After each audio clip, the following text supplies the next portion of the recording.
आज प्रभु हमें उस प्रार्थना को सिखाते हैं जिस प्रार्थना को प्रभु ने अपने शिष्यों को सिखाई थी। हे हमारे पिता।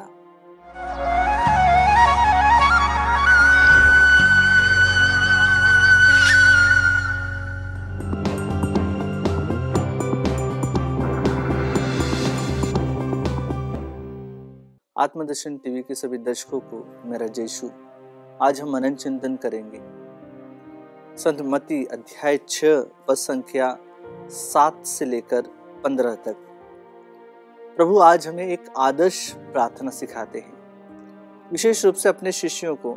प्रभु के शिष्यों ने कहा कि प्रभु हम किस तरह प्रार्थना करें, तो प्रभु उनसे कहते हैं प्रार्थना करते समय गैर यहूदियों की तरह रट नहीं लगाओ।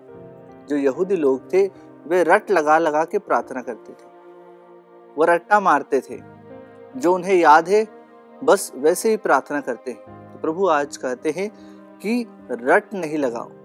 प्रभु कहते हैं कि वे समझते हैं कि लंबी लंबी प्रार्थनाएं करने से हमारी सुनवाई होती है। उनके समान नहीं बनो, क्योंकि तुम्हारे मांगने से पहले ही तुम्हारा पिता जानता है कि तुम्हें किन किन चीजों की जरूरत है। हमारा स्वर्गीय पिता यह जानता है कि हमें किन किन चीजों की जरूरत है। हमें रट लगा के प्रार्थना नहीं करनी चाहिए, हमें दिल से प्रार्थना करनी चाहिए। जो दिल से प्रार्थना निकलती है वही प्रार्थना ईश्वर तक पहुंचती है, क्योंकि हमारे सभी पूर्वज लोग हैं वह यही कहते हैं कि हमें कैसे प्रार्थना करनी चाहिए। हमें दिल से प्रार्थना करनी चाहिए। जो दिल से प्रार्थना निकलती है वही ईश्वर तक पहुंचती है। जो दुख में प्रार्थना निकलती है वही ईश्वर तक पहुंचती है।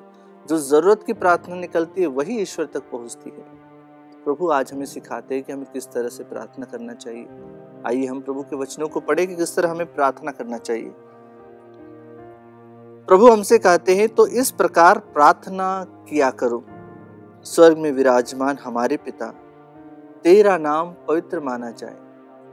केवल ईश्वर का नाम पवित्र माना जाए, किसी व्यक्ति का नहीं, किसी वस्तु का नहीं, ईश्वर का नाम पवित्र माना जाए। प्रभु कहते, तेरा राज्य आए, तेरी इच्छा जैसे स्वर्ग में वैसे पृथ्वी पर भी पूरी हो। तेरा राज्य आए। हमारे जीवन में किसका राज्य है? हमारे घर में आज किसका राज्य है? हमारे परिवार के हर एक सदस्य पे आज किसका राज्य है? क्या यह शैतानी राज्य नहीं, या किसी व्यक्ति का राज्य नहीं? प्रभु का राज्य हमारे जीवन में आज आने के लिए प्रभु हमसे कहते हैं। आगे हमसे प्रभु कहते हैं, आज हमारा प्रतिदिन का आहार हमें दे। प्रभु से हमें यही कहना है कि हमें प्रतिदिन का आहार दे। हमारा शारीरिक आहार के साथ साथ हमें आध्यात्मिक रूप से भी हमारा परिपोषण कर, हमें संभाले रख, हमें प्रेम से रख। उसी बात को प्रभु आज हमें बता रहे हैं। पद संख्या 12 में प्रभु का वचन कहता है, हमारे अपराध क्षमा कर, जैसे हमने भी अपने अपराधियों को क्षमा किया है। हमारे अपराध क्षमा कर। प्रभु हमारे अपराध तो क्षमा करता है, क्या हम अपने अपराधियों के अपराध क्षमा करते हैं? जो उन्होंने गलत भावना, गलत कार्य हमारे विरुद्ध किए हैं, क्या हम उन्हें क्षमा कर पाते हैं? हम प्रभु से क्षमा हरदम मांगते हैं, लेकिन क्या हम अपने अपराधियों को माफ कर पाते हैं, जिन्होंने हम पर, हमारे परिवार पर, परिवार के हर एक सदस्य पर बुरा व्यवहार किया है, बुरी तरह से हम पर पेश आए हैं? क्या हम उन लोगों को क्षमा कर पाते हैं? प्रभु आज हमसे यही कहते हैं कि हमें क्षमा करना चाहिए।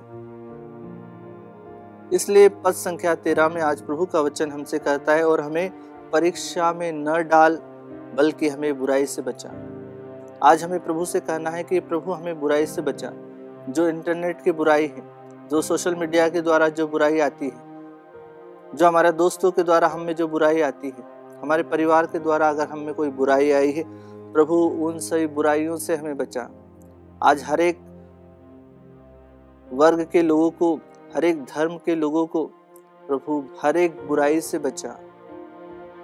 तो इसलिए प्रभु हमें बुराई से बचने के लिए कहते हैं।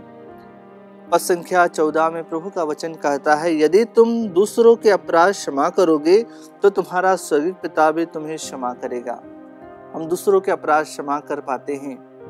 या एक पूछने का प्रश्न है अपने आप से, कुछ क्षण मौन रहकर कभी अपने बारे में सोचना, क्या मैं अपने अपराधियों के पाप क्षमा कर पाता हूँ, उनके अपराध क्षमा कर पाता हूँ? तभी तो हमारा स्वर्गीय पिता हमारे अपराध क्षमा कर पाएंगे, तभी तो वे हमारे अपराध को माफ करेंगे। आगे प्रभु का वचन कहता है, परंतु यदि तुम दूसरों को क्षमा नहीं करोगे तो तुम्हारा पिता भी तुम्हारे अपराध क्षमा नहीं करेगा।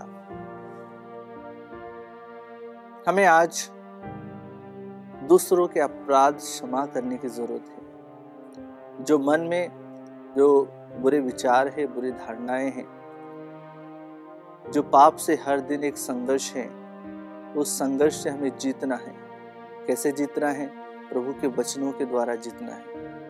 प्रभु ने जो हमें रास्ता बताया है, उस रास्ते पर चलते हुए हमें आगे बढ़ना है। और प्रभु के द्वारा सिखाई गई यह प्रार्थना को हमें हर दिन कहना है, हर परेशानी की घड़ी में कहना है। घर से जाते समय, काम से लौटते समय, कार्य को शुरू करने से पहले हमें यह प्रार्थना को दोहराना है कि हे हमारे पिता, तेरा राज्य आए। इसलिए आज हमें ज़रूरत है कि हम प्रभु के वचनों को दोहराएं। वही वचन जो जीवंत वचन है, सशक्त वचन है, जो हमें बल देते हैं, जो हमें शक्ति देते हैं। आइए क्रिस्त में प्रिय भाई और बहनों, आज हम प्रार्थना करें। उन सभी भाई बहनों के लिए प्रार्थना करते हैं जो प्रभु के इन अनमोल वचन को नहीं समझ पाते हैं। प्रभु हमें आज यही कहते हैं कि हमें किस तरह से प्रार्थना करनी चाहिए। जीवन में आ रही परेशानियों में हम प्रभु के इस प्रार्थना को दोहराएं। आदर्श प्रार्थना है, हे हमारे पिता। आइए प्रभु का नाम लेकर हम उन सभी के लिए विशेष रूप से प्रार्थना करते हैं जो जीवन में संघर्ष में जीवन बिता रहे हैं, जिनका हृदय टूट रहा है, मन टूट रहा है, जो कई अभिलाषाएं लिए प्रभु की ओर दिन प्रतिदिन जाते हैं। और उनसे मैं आज यही कहना चाहता हूँ कि हृदय से प्रार्थना करें, मन से प्रार्थना करें, अपने हृदय को प्रभु की ओर खोल कर प्रार्थना करें, अपने आंसुओं को प्रभु को दिखाते हुए प्रार्थना करें, किसी मनुष्य को नहीं, प्रभु से प्रार्थना करें। प्रभु सभी को आशीषों के पाप दान करें। आमीन।